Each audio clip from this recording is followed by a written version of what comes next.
അസ്സലാമു അലൈക്കും വറഹ്മത്തുള്ളാ.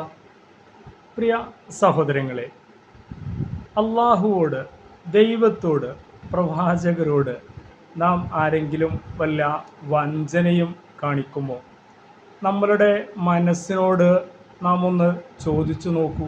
ഞാൻ എൻ്റെ അള്ളാഹുവിനെ, ഞാൻ എൻ്റെ ദൈവത്തെ വഞ്ചിക്കുമോ? ഞാൻ എൻ്റെ പ്രവാചകരോട് ഞാൻ വഞ്ചന കാണിക്കുമോ? ഇല്ലേ ഇല്ല, ഒരിക്കലും അത് നമ്മിൽ നിന്ന് ഉണ്ടാവുകയില്ല എന്നായിരിക്കും നമ്മുടെ ആൻസർ, അല്ലേ?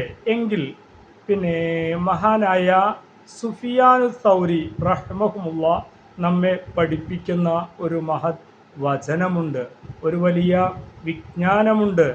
കാല സുഫിയാനു സൗരി റഹിമഹുല്ല നമ്മോട് പറയാം, വയ്യാക്ക, നീ സൂക്ഷിക്കണം, നീ ശ്രദ്ധിക്കണം, അൻ തഖൂന മുഅ്മിനൻ, ഒരു സത്യവിശ്വാസിയെ, ഒരു മുസ്ലിമിനെ അവനോട് വഞ്ചന കാണിക്കുന്നതിനെ നീ സൂക്ഷിക്കണം.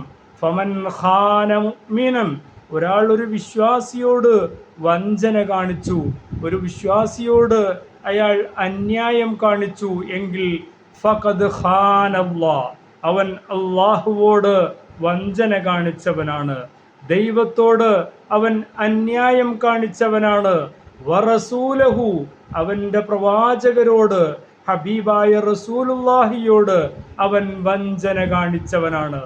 എങ്കിൽ ഇനി നമ്മുടെ ജീവിതത്തിൽ നാം ഒന്ന് എടുത്തു നോക്കൂ, നാം ഒന്ന് നമ്മുടെ ജീവിതകാലത്തേക്കൊന്ന് തിരിഞ്ഞു നോക്കൂ. നാം അള്ളാഹുവോട് വഞ്ചന കാണിച്ചോ? നാം പ്രവാചകരോട് വഞ്ചന കാണിച്ചോ? നാം ചോദിക്കുക, നാം തിരിച്ചറിയുക, ഇത്തരം കുറവുകൾ, പിഴവുകൾ ജീവിതത്തിൽ സംഭവിക്കാൻ പാടില്ല. വഞ്ചനയുടെ ആ ഒരു തെറ്റിൻ്റെ ഗൗരവം എത്രത്തോളമാണ് എന്ന് നാം തിരിച്ചറിയുക. അള്ളാഹു നമ്മെ കാത്തുരക്ഷിക്കട്ടെ. അസ്സലാമു അലൈക്കും വറഹ്മത്തുള്ളാഹി.